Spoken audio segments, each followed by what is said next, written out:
Pemirsa, MOU kesepakatan damai antara Iran dengan Amerika Serikat sudah disepakati oleh kedua belah pihak. Hal ini adalah hal positif bagi geopolitik dan perekonomian global.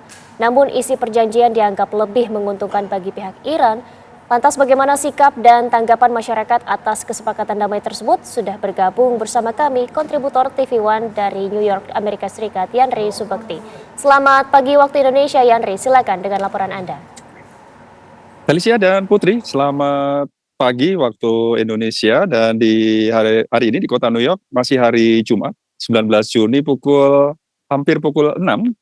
Dari update hingga saat ini memang benar Felicia dan Putri, memang ada penundaan penandatanganan MOU, yaitu semula akan ditandatangani ataupun dilakukan pertemuan baik itu juga pembahasan secara teknis hari ini di Swiss oleh Wakil Presiden Amerika Serikat J.D. Vance, namun ditunda, bukan dibatalkan, ditunda karena menurut pihak Gedung Putih adanya masalah teknis keberangkatan dari delegasi Iran, sehingga nanti direncanakan ataupun ditargetkan akhir pekan atau besok akan dilakukan penandatanganan MOU tersebut.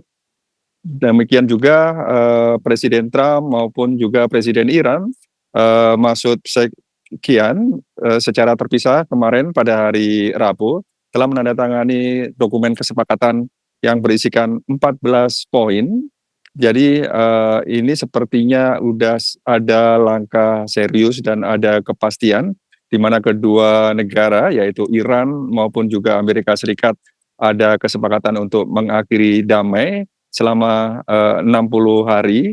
Demikian juga langsung beberapa hal yang bisa langsung diterapkan, diantaranya adalah dari kemarin pemblokadaan terhadap pelabuhan Iran oleh militer Angkatan Laut Amerika Serikat sudah ditarik ataupun tidak dilakukan pemblokadaan lagi. Demikian juga Iran sudah tidak melakukan pemblokadaan juga terhadap sejumlah kapal-kapal yang saat ini masih berada di kawasan Selat Hormuz, sehingga warga Amerika Serikat melihat bahwa ini adalah langkah yang cukup baik itu yang dilakukan oleh Gedung Putih, terutama kebijakan yang diambil oleh Trump dalam mengakhiri konflik yang telah berlangsung sejak 28 Februari lalu, sehingga masyarakat Amerika Serikat, warga Amerika Serikat saat ini masih merasakan kelegaan di mana nanti konflik tidak akan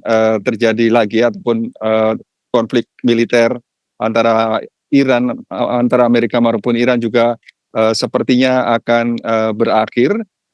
Demikian juga dampak yang langsung dirasakan oleh warga Amerika Serikat saat ini dan juga dari pantauan saya secara langsung di lapangan, harga-harga BBM, bensin sudah mengalami penurunan. Putri dan Felicia, cukup lumayan, ada penurunan sekitar 10% beberapa hari terakhir ini, meskipun ada perbedaan sekitar 25% dari sebelum saat operasi militer berlangsung. Dan tentunya warga Amerika Serikat terus berharap agar kondisi ini atau penurunan harga BBM ini akan semakin menurun atau bahkan lebih murah dibanding sebelum operasi militer seperti yang dijanjikan oleh Presiden Trump sering dalam jumpa pers atau pernyataan di depan warga beberapa waktu yang lalu. Dan juga kita nanti melihat bagaimana perkembangan selanjutnya, apakah nanti akhir pekan ini akan benar-benar dilakukan kesepakatan pembicaraan langsung tingkat tinggi antara Amerika Serikat yang dipimpin oleh J.D. Vance dan juga dari delegasi Iran secara teknis untuk membahas sejumlah poin-poin yang disepakati. Felicia dan Putri. Baik, terima kasih banyak Yanri Subakti atas laporan Anda. Selamat kembali bertugas.